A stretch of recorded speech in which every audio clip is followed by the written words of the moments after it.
Salam Jeda 3 menit. Saudara-saudariku, hari ini Kamis Pekan Advent pertama tahun A garis miring genap. Dalam Injil Matius 7 ayat 21 dilanjutkan 24 sampai dengan 27 dikisahkan perumpamaan tentang dua macam dasar bangunan iman. Dalam khotbahnya hari ini rupanya Tuhan Yesus hendak menjawab kegelisahan umat tentang siapa yang masuk ke dalam kerajaan surga. Ayat 21. Jawaban Yesus, orang yang melakukan kehendak Allah.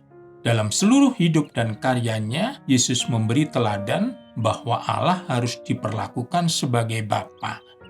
Sebagai anak, kita melakukan kehendaknya bukan karena kita ini budaknya, melainkan karena kasih kita kepadanya sebagai Bapa yang sungguh baik, yang memang sangat patut dikasihi dengan sepenuh hati.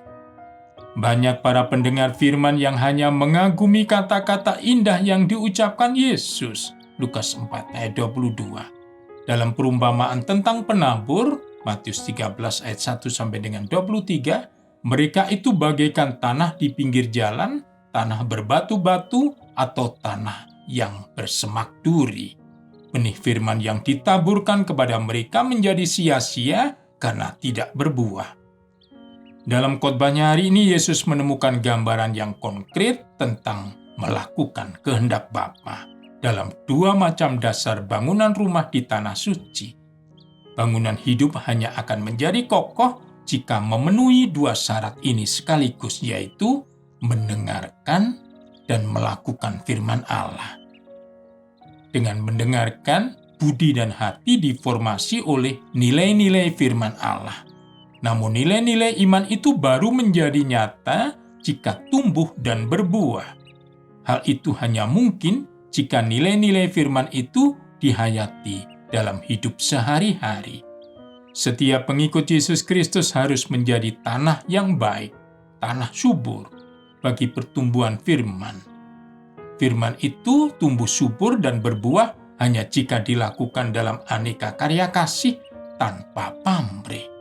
Itulah cara terbaik meletakkan dasar paling kokoh bangunan hidup iman kita, bagaikan mendirikan rumah di atas dasar batu karang. Pesan Injil hari ini, letakkan dasar hidup Anda pada iman yang timbul dari pendengaran akan firman Allah. Roma 10 ayat 17. Lalu jadikan iman itu hidup, tumbuh, dan berbuah lebat dengan menghayatinya dalam tindakan kasih. Jika demikian, hidup Anda akan menjadi kokoh bagaikan rumah yang berdiri di atas wadas batu karang, yaitu Yesus Kristus itu sendiri. 1 Kor 10 ayat 4. Nah, tidak hanya berdiri di pintu surga, tetapi Anda telah masuk di dalamnya. Berkat Tuhan dan salam jeda 3 menit.